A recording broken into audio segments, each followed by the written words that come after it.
আসসালামু আলাইকুম। উত্তর আমেরিকার প্রবাসী বাংলাদেশিদের সাংস্কৃতিক কর্মকাণ্ডের নানা খবরাখবর নিয়ে আমাদের নিয়মিত আয়োজন হৃদয়ের সদস্যে আপনাদেরকে স্বাগত জানাচ্ছি। আমি শারমিন সাজ্জাদ। আজ যে আয়োজনের খবর আমি আপনাদেরকে জানাবো তা হলো, জমজমাট আয়োজনে যুক্তরাষ্ট্রে বসবাসরত ঢাকাস্থ মতিঝিল কলোনির সাবেক বাসিন্দাদের পুনর্মিলনী অনুষ্ঠান সম্পন্ন হয়েছে। উডসাইডের গুলশান টেরেসে এই মিলন মেলায় অংশ নেন বিপুল সংখ্যক প্রবাসী। পবিত্র কোরআন তেলাওয়াত, বাংলাদেশ আর আমেরিকার জাতীয় সঙ্গীত দিয়ে অনুষ্ঠানের শুভ সূচনা করা হয়। এরপর বিভিন্ন বক্তা বিগত দিনগুলোর স্মৃতি রোমন্থন করে তাদের শুভেচ্ছা বক্তব্য দেন। এখানে আমরা প্রত্যেক বছরই চেষ্টা করি একটা গেট টুগেদার করতে। আমাদের কিন্তু এই যে মতিঝিল কলোনির কোনো সমিতি নাই, কোনো সংগঠন নাই, আমরা ভলেন্টিয়ারই আমরা সবাই একসাথে প্রতি বছর একটা ফ্যামিলি নাইট করি, গেট টুগেদার করি এবং আমরা প্রত্যেক বছর চেষ্টা করি একটা পিকনিক করতে।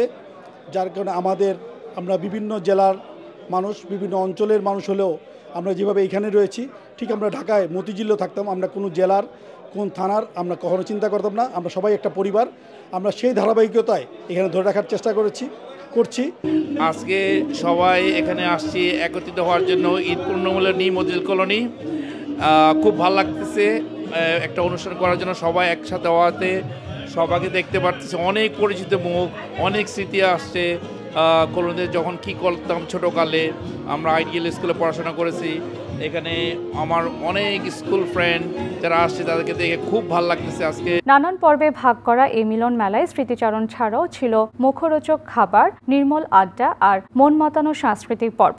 এদিন অনুষ্ঠানের প্রতি বছরের মতো এবারও Florida, Atlanta, Virginia, Maryland, new jersey, Connecticut সহ আমেরিকার বিভিন্ন রাজ্য থেকেও অনেকে এমন আয়োজনে যোগ দেন। অনুষ্ঠানের সংগঠনের বাইরে অনেক বিশিষ্টজন যোগ দিয়ে তাদের শুভেচ্ছা বক্তব্য দেন। উপস্থিত ছিলেন নিউ ইয়র্কে বাংলাদেশ সোসাইটির সভাপতি সহ রাজনৈতিক সামাজিক সংগঠনের অনেক বিশিষ্টজন। এখানে অনুষ্ঠানটা হচ্ছে এই জন্য সাইদকে অন্তঃস্থল থেকে ধন্যবাদ, আপাকেও ধন্যবাদ। খুকি আপা, থ্যাংক ইউ। আমি তো মতিঝিল কলোনির অনেক পুরনো সিনিয়র আপা। হ্যাঁ, আমি খুকি আপা বললেই আমাকে সবাই চিনবে, বুঝতে পেরেছে। 30 নম্বর বিল্ডিংয়ে আমরা ছিলাম। আমাদের ওইখানে আমরা বিরাট কমিউনিটি।